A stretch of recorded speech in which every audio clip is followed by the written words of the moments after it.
তো hello everyone, আজকের দেখো অনেক দিন পর আমি একটা বড় ভিডিও আপলোড করছি, কারণ আমার গলার অবস্থা একদমই খারাপ, প্রচণ্ড ঠান্ডা লেগেছে। তো আজকের আমি তোমাদের সাথে শেয়ার করছি খুব আমাদের আর কি আমার ননদ নন্দাই ওদেরকে জামাই ষষ্ঠী করলাম। তো এতদিন পর জামাই ষষ্ঠীটা কেন করলাম, তো আমার হচ্ছে বড় ননদ বর থাকে না, এখানে থাকে হচ্ছে কেরালা। তো ও জামাই ষষ্ঠীর সময় আসতে পারেনি, তো এসছে এখন। আর এই ভিডিওটা আরও এক সপ্তাহ আগেকারের। তো যাই হোক, তো বাড়ি হচ্ছে শ্যামনগর, থাকে কেরালা। তো ওখান থেকে এসছে, ওই জন্য এখন জামাই ষষ্ঠীতে আসতে পারিনি বললাম। আর আমিও জামাই ষষ্ঠীতে থাকতে পারি না, যেহেতু বাপের বাড়িতে থাকি।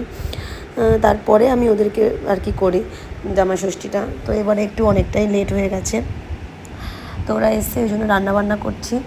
আর আমার এত বৃষ্টি হচ্ছে কি বলবো।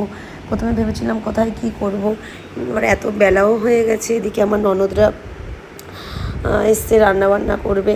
ওদিকে আমার ননদ তো দেখলেই, ছোটো ননদ কাঠের জালে বসিয়ে দিয়েছে পটল চিংড়ি। আর এদিকে আমার শাশুড়ি মা মাটনটা ধুয়ে দিচ্ছে, কারণ সবাই মিলে না করলে তো একদমই সময় হবে না, অনেকটা বেলাও হয়ে গেছে বৃষ্টির জন্য। আর এদিকে সবাই আর কি মোটামুটি ব্যস্ত। আমার বড় ননদ ছেলেকে, তার ছোট বাচ্চা আছে, তাকে স্নান করাবে বলে জল টল নিচ্ছে। সবাই আর কি আমরা মিলেমিশে সবাই মিলে কাজকর্ম করছি। আর আমার যে দেখো জল জমে অবস্থাটা দেখো কি হয়েছে এখানে, কাঠের জালে আর কি যেখানে আমাদের রান্না হয়, শুধু ভাতটা হয়। তো আমার ননদ বললো ছোটোজন যে বৌদি লেট হয়ে যাবে, আমি কাঠের জালে পটল চিংড়িটা বসিয়ে দিই আর তুমি গ্যাসে করে নাও। তো আমার বেশি চাপ নেই, কারণ আমার বর আছে। তো আমার বরই মাছ মাংসটা করে নেবে। আর এদিকে দেখো আমি খেতে বসে গেছি, এখন বেলা প্রায় 1টা থেকে 1:30 বাজে, 1টা হবে সম্ভবত। সকালে লুচি আর ছোলার ডাল করেছিল, আমি একদমই খাওয়ার টাইম পাইনি। তো এখন বেশি না, 2টো লুচি নিয়ে বসে পড়েছি, খিদে পেয়ে গেছে খুব। আর এদিকে আমার বড় ননদ ছেলেকে স্নান করাচ্ছে, আর মা ওদিকে মাংসটা ধুয়ে দিচ্ছে, মাটনটা। আর ডালটা সত্যি খুব সুন্দর হয়েছে, আমার বড় ননদ করেছে ডালটা, ছোলার ডালটা। আর আমার বরমশাই দেখো চলে এসছে এবং খাসির মাংসটা বসিয়েও দিয়েছে। তো এতটা মাংস প্রেশারে ধরবে না, নয়তো আমরা বাড়িতে প্রেশারে আগে সিটি মেরে তারপরে মাংসটা করি, তাহলে কি হয় তাড়াতাড়ি হয়ে যায়।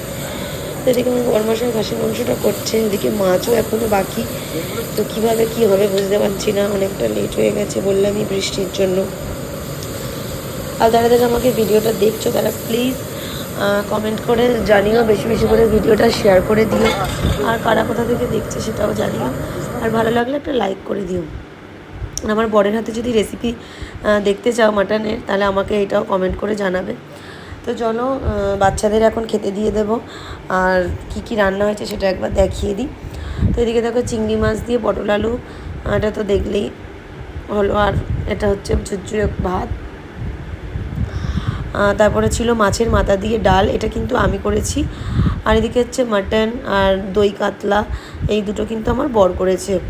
আর আমের চাটনিটা আমি করেছি। এই হচ্ছে আমার রান্না করা।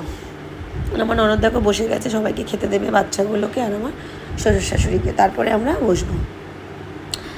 যেটা সে দই কাতলা আর দই মিষ্টি, আম কাঁঠাল এগুলো তো লাগেই, তো এগুলো ছিল।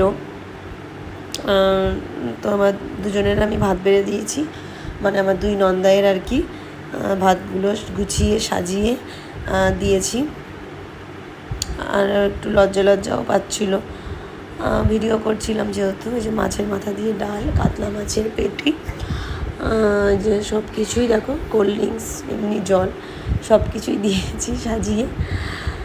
তো চলো আমরা খেয়ে নিই, সবাই একসাথেই বসবো, এদের দুজনকে দিয়ে আমরাও পাশে বসে পড়বো। তো আজকের জন্য টাটা, বাই বাই, আবার দেখা হবে।